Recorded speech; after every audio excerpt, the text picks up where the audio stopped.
Ilara's penthouse was the kind of place that appeared in magazines. It was all gleaming surfaces, vast windows overlooking the city, and expensive art on the walls. Yet for all its beauty, it was profoundly quiet. The only sounds were the soft hum of the refrigerator and the distant sigh of traffic 60 stories below. Ilara moved through the spacious rooms like a ghost, her footsteps silent on the thick rugs. She was a wealthy widow, left with a vast fortune after her husband's passing.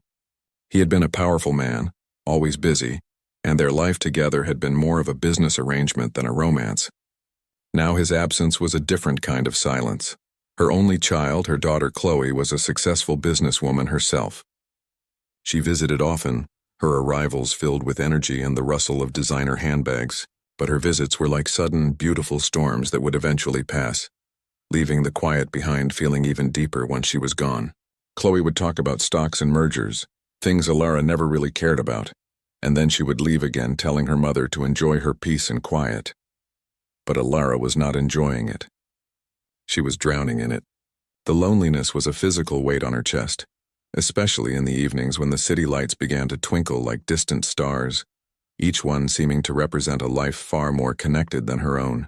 She felt invisible inside her perfect, luxurious cage. One night, feeling particularly adrift, she was scrolling through a magazine when a small, discreet advertisement caught her eye. "The aristocracy of the heart," it read, specializing in cultivated companionship for discerning individuals. It was a service for mail-order husbands. The idea was so old-fashioned, so outrageous that a faint blush rose to her cheeks. Her first thought was of what Chloe would say. She would call it desperate. She would call it foolish. But then Ilara looked around at the immense, silent living room. She thought of the endless days stretching before her, all exactly the same. A wild, rebellious feeling rose up in her. For once in her life, she would do something just for herself, something daring, something that promised connection. With a heart hammering against her ribs as if she were a young woman doing something scandalous, she found the website and filled out the forms. She typed carefully, describing not the wealthy widow, but the woman inside who loved Chopin and old poetry and the idea of a garden. She clicked the submit button and sat back, her hands trembling. A secret hope, fragile and new, began to unfurl in the quiet of her heart. The days following her application were filled with a nervous flutter Ilara had not felt in decades. Every ring of the phone, every ping from her tablet made her jump. She half expected a representative from the Aristonomy of the Heart to call, their voice dripping with judgment, to tell her they had made a terrible mistake. But no call came. Instead, a simple email arrived, confirming a match had been found and that a gentleman named Arthur would be arriving the following Tuesday afternoon.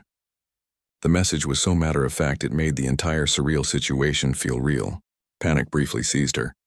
What had she done? She was about to let a complete stranger into her home, her life. She almost called to cancel a dozen times, but each time she pictured the crushing silence of her future, she stayed her hand. Tuesday arrived draped in a pale gray drizzle. Ilara paced the length of the living room, straightening a vase that was already perfectly straight and smoothing her dress for the 100th time. When the discreet chime of the doorbell finally sounded, it echoed through the apartment like a gunshot. She took a deep, steadying breath and went to answer it. The man standing in her hallway was not what she had pictured.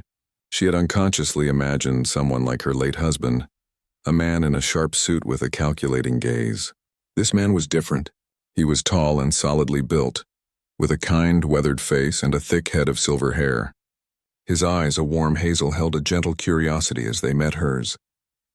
He was dressed in a comfortable-looking tweed jacket that showed signs of wear, and he held not expensive luggage but a single, sturdy brown suitcase that had clearly seen many journeys.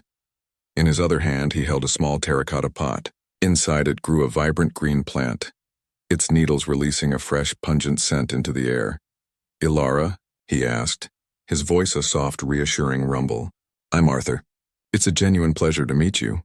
He offered a small, slightly shy smile. "This is for you. It's rosemary. It's good for remembrance, they say, and it does wonders for a simple roast chicken." Ilara, who had not cooked for herself in 20 years, stared at the offering. It was so simple, so personal, and so utterly unlike any gift she had ever received. It was not expensive or flashy. It was alive. She took the pot, her fingers brushing against his, and felt a surprising warmth. "Thank you," she said, her own voice sounding faint. It's lovely. Please come in." He stepped over the threshold, not with the swagger of someone claiming a prize, but with the quiet respect of a guest entering a peaceful place. He looked around, taking in the high ceilings and the art, but his gaze was appreciative, not greedy. He looked at her bookshelf longer than he looked at the large painting above the fireplace. "You have a beautiful home," he remarked, setting his suitcase down gently by the door. "It feels very calm." In that moment, the last of Alara's panic began to melt away. He wasn't what she expected. He was something else entirely. And as she placed the rosemary plant on her pristine kitchen windowsill, its earthy simplicity a stark contrast to the marble and steel, she felt the first faint spark of something that had been long absent. Hope. The first few days with Arthur were a delicate dance of observation and quiet adjustment. Alara, so accustomed to the rigid order of her solitary life, found herself studying her new housemate with a nervous curiosity. She had braced herself for an awkwardness, for the pressure of forced conversation, but Arthur seemed to possess a natural talent for peaceful coexistence. He did not fill the silence with meaningless chatter, but neither did he let it become heavy or uncomfortable. He would sit in the sunroom with a book from her shelf, his presence a calm, still point in the vastness of the apartment. He asked thoughtful questions about the art on her walls, not their value, but the stories behind them. He noticed the small collection of Chopin scores on her piano, and one evening, without fanfare, simply asked if she would like him to turn the pages for her while she played. It was a small gesture, but it felt incredibly intimate, a shared experience that required no words at all. This quiet attentiveness began to extend to the very rhythm of her life. Arthur had a way of noticing things everyone else, including her own daughter, had long overlooked. He saw the way she would sometimes press her fingers into the palm of her hand, a faint wince crossing her features when her arthritis flared up. He never commented on it directly. Instead, the next evening he approached her after dinner. "I've taken the liberty of drawing a bath," he said in his gentle rumble. "I hope you don't mind. I read that Epsom salts and a bit of lavender can be very soothing." He had found the lavender in the back of a linen cupboard, a forgotten gift.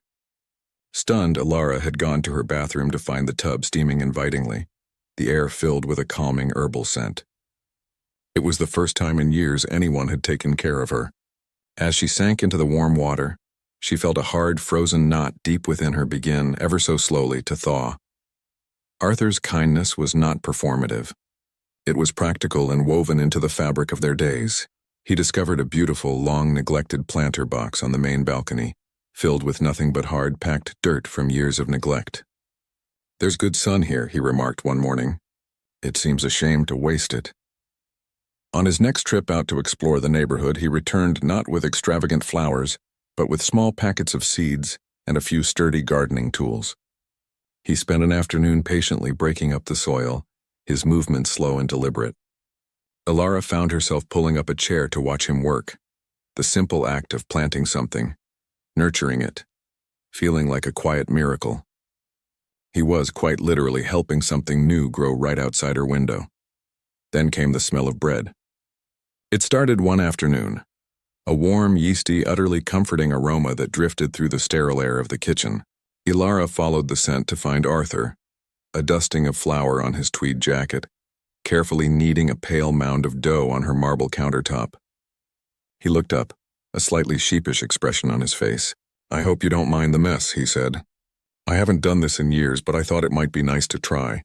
Later, when he presented her with a thick, warm slice smeared with melting butter, the taste was so profoundly good, so fundamentally real that tears sprang to her eyes. It wasn't about the bread. It was about the intention, the effort, the sheer human warmth of the gesture. Slowly, without her even realizing it, the atmosphere of the penthouse began to transform. The oppressive silence was replaced by a gentle hum of life, the quiet turning of a page, the soft scratch of a trowel in soil, the faint rhythmic sound of kneading dough. Alara realized she was smiling more. She caught herself humming along to the Chopin pieces she played. She began to wear a bright cerise scarf she hadn't touched in years, the color a shock against her usual neutrals. Arthur's presence was like a steady, gentle sun, and under its warmth she felt herself unfolding, blooming after a long and barren winter. He wasn't trying to dazzle her or impress her with grand declarations. He was simply seeing her, the real her buried under a lifetime of loneliness and wealth, and with every small, kind act, he was telling her that she was worth seeing. The ice around her heart didn't just crack, it melted away completely, leaving her feeling vulnerable, awake, and more alive than she had felt in decades. The peace of Arthur's third week in the penthouse was shattered by the brisk, familiar click of heels on the marble foyer floor. Chloe had returned from her business trip, her arrival announced by the whirlwind energy that always accompanied her. She strode into the living room, dropping her designer luggage with a thud, her arms open for a greeting. "Mother, you won't believe the week I've had," she began, her voice filling the quiet space like a trumpet blast. Then she stopped, her arms falling to her sides. Her sharp, intelligent eyes scanned the room, taking in the subtle but profound changes. A pair of well-worn gardening gloves rested on a side table. A library book on European history lay open on the sofa. The air carried a faint, lingering scent of lavender and baked yeast. Her gaze finally landed on her mother, who was not sitting stiffly in her usual chair, but was instead standing by the balcony doors, a soft, unguarded smile on her face that Chloe had not seen in years. Before Alara could speak, Arthur emerged from the kitchen holding a cup of tea. "You must be Chloe," he said, his voice warm and steady. "I've heard so much about you. I'm Arthur." He extended a hand, his gesture open and friendly. Chloe's handshake was brief and cool, her eyes performing a rapid, ruthless assessment. The tweed jacket, the kind eyes, the comfortable demeanor, it all computed in her mind into a single damning conclusion. This was not a suitor. This was a strategy. Her mother's bizarre secret, the mail-order husband, was standing right in front of her, and he looked exactly like what he undoubtedly was, a man of modest means who had landed in a pot of gold. Dinner that night was a masterclass in tension. Chloe had changed into sleek dark attire, her armor for the battle ahead. She orchestrated the conversation like a prosecutor. "So, Arthur," she began, her tone sweetly acidic. "A mail-order husband. That's a unique retirement plan. What exactly did you do before you decided on this particular career path?" She let the implication hang in the air, heavy and accusatory. Arthur met her gaze without flinching. "I was a history teacher for 35 years, he replied calmly, scooping a portion of the roasted vegetables he had prepared. "I retired when the arts programs were cut. It seemed like a good time for a new chapter." "A teacher." Chloe repeated the word as if it were a diagnosis. "And no family to speak of? No one who needed you to stick around?" She saw her mother flinch but pressed on, convinced this was a necessary intervention. "Chloe, that's enough," Alara interjected, her voice tight. "It's quite all right, Alara," Arthur said, his hand gently covering hers on the tablecloth in a gesture of solidarity that made Chloe's jaw tighten. He looked back at her daughter. "My wife passed away 10 years ago. Cancer, we never had children. It's just me." His voice held a note of old familiar sorrow, but Chloe dismissed it as part of the act. Later in the kitchen, Chloe cornered her mother while Arthur was giving them privacy. "Mother, open your eyes," she hissed, keeping her voice low. "He's a gold digger. A very patient one. Can't you see it?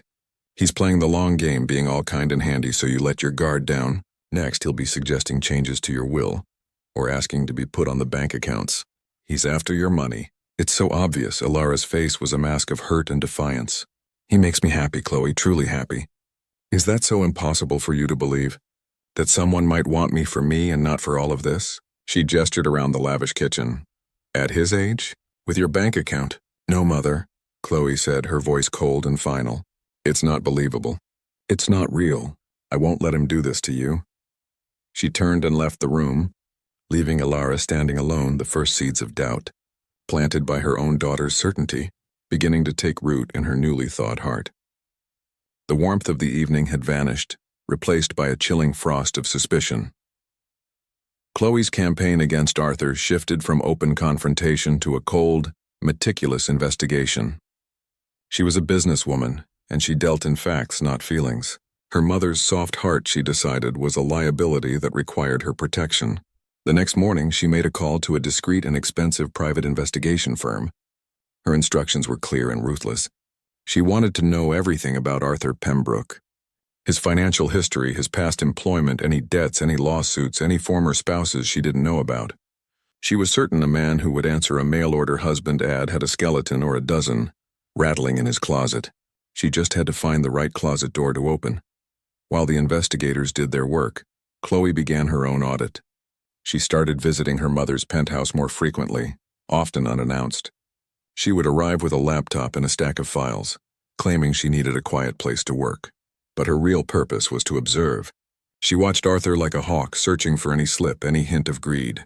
She noted the brand of the tea he drank, checking if it was the expensive kind. She subtly checked the grocery receipts, looking for extravagant purchases he might have charged. She even began to casually question the housekeeper and the doorman, asking if Arthur received many personal calls or packages, if he ever asked questions about the building's security or the family's schedule. The staff loyal to Alara gave polite but unhelpful answers, which only fueled Chloe's suspicion that they were being charmed, just as her mother was. A week later, a plain manila envelope arrived at Chloe's office. Her heart beat faster as she tore it open, expecting to find the damning evidence that would finally open her mother's eyes. She spread the documents across her desk, her eyes scanning the lines of text. The report was thorough. It confirmed Arthur's employment history at a public high school for 35 years. It listed his modest state teacher's pension as his only income. It detailed the death of his wife, Eleanor, from ovarian cancer a decade prior. There were no debts, no criminal record, no hidden bank accounts. The report painted a picture of a simple, honorable, and somewhat sad life. A dead end, but Chloe's certainty did not waver. Instead of seeing the report as proof of Arthur's decency, she interpreted it as proof of his cleverness. A clean record just meant he had never been caught.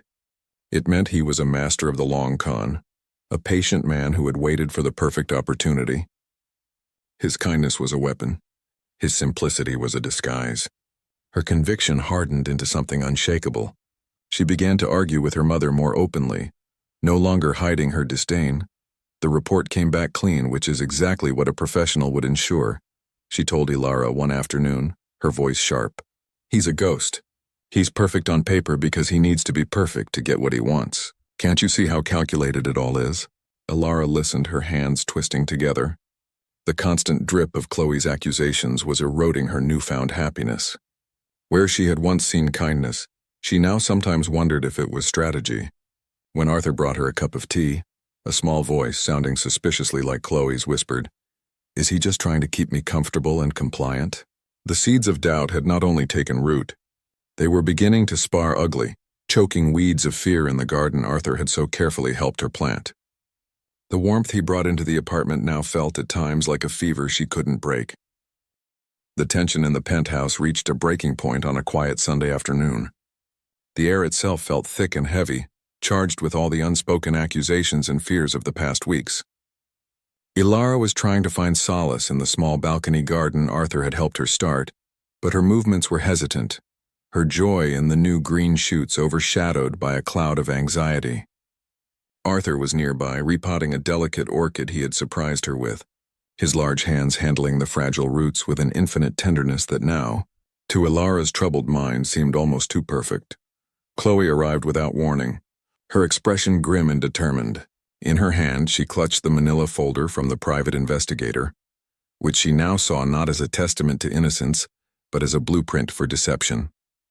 She marched straight out to the balcony, her heels clicking a sharp, angry rhythm on the tiles. She did not bother with greetings or pretense. She threw the folder down onto the small wrought iron table between them, the sound like a gunshot in the peaceful space.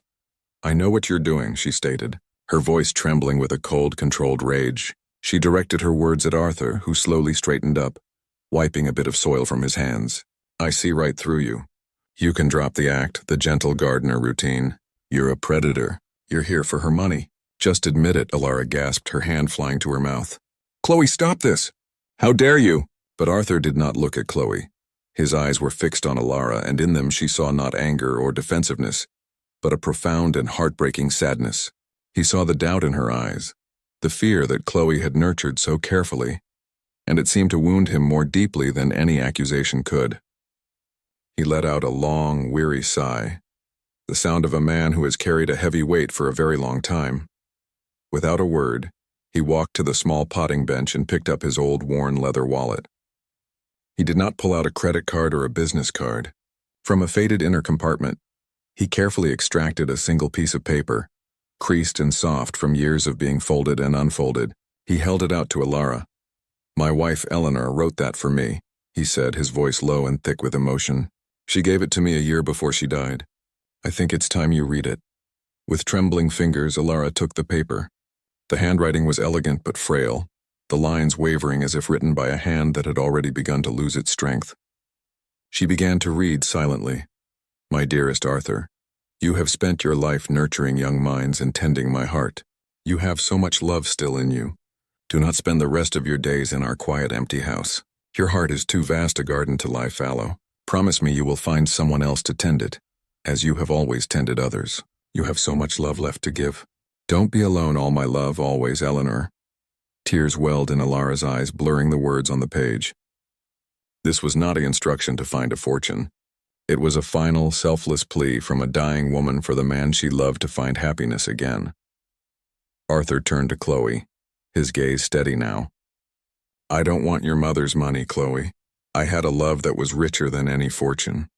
I know exactly what real love looks like. I know what it feels like. And I see that same capacity for it in your mother." He paused, his voice softening. "I came here because I was lonely, and so was she. I stay because I am coming to love her. Not her penthouse. Not her bank account. Her." He then picked up the terracotta pot with the thriving rosemary plant. "This was Eleanor's," he explained quietly. "The one she kept on our kitchen windowsill until the very end. I've taken a clipping from it everywhere I've gone. It's for remembrance. And it's for moving forward." Chloe stood completely still, all the fight drained out of her. The folder on the table, her so-called evidence, seemed ridiculous now. A pathetic collection of papers that could never capture the truth of a man's heart. She had been so busy looking for a villain that she had been blind to a love story. She saw the raw, honest pain in Arthur's eyes, the unwavering devotion to a memory that had led him here. She saw the way her mother looked at him, not as a provider but as a partner, her face radiant through her tears. The gold she had been so desperate to protect wasn't in a bank vault. It was in the letter, in the rosemary plant, in the space between them. A choked sob escaped her lips. I'm so sorry," she whispered, the words a painful admission of her terrible mistake. The silence on the balcony was no longer heavy or charged with anger. It was a quiet, spacious silence filled with the profound weight of understanding and the gentle hum of the city far below. Chloe's apology hung in the air. A fragile, honest thing. Arthur accepted it with a simple, slow nod, his eyes holding no triumph, only a deep and abiding relief. He then turned back to the orchid on the potting bench, his large, capable hands gently steadying the plant's stem. It was a quiet offer of peace, an invitation to move forward. Alara, her heart feeling so full it might burst, carefully folded the precious letter from Eleanor and held it against her chest.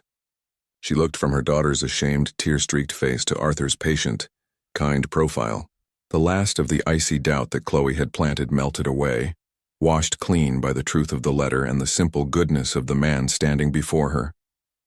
She saw not a gold digger, but a man who had loved deeply, lost profoundly, and was brave enough to try again. She saw a daughter who, in her own fiercely protective way, had only ever wanted to shield her from harm. A new chapter began that day, not with a dramatic declaration, but with a shared purpose. Alara picked up a small trowel and began to scoop fresh, rich soil into the orchid's new pot. Chloe, after a moment's hesitation, wiped her eyes and joined them, her manicured hands carefully holding the pot steady as Arthur arranged the roots. They worked together in a wordless, healing rhythm. The investigator's file lay forgotten on the table, its contents rendered meaningless. In the weeks that followed, the dynamic in the penthouse transformed. Chloe's visits became less about interrogation and more about connection. She asked Arthur about his teaching days, genuinely listening to his stories about former students. She began to see the man her mother saw, and she found to her surprise that she liked him. The three of them shared meals where the conversation was easy and filled with laughter.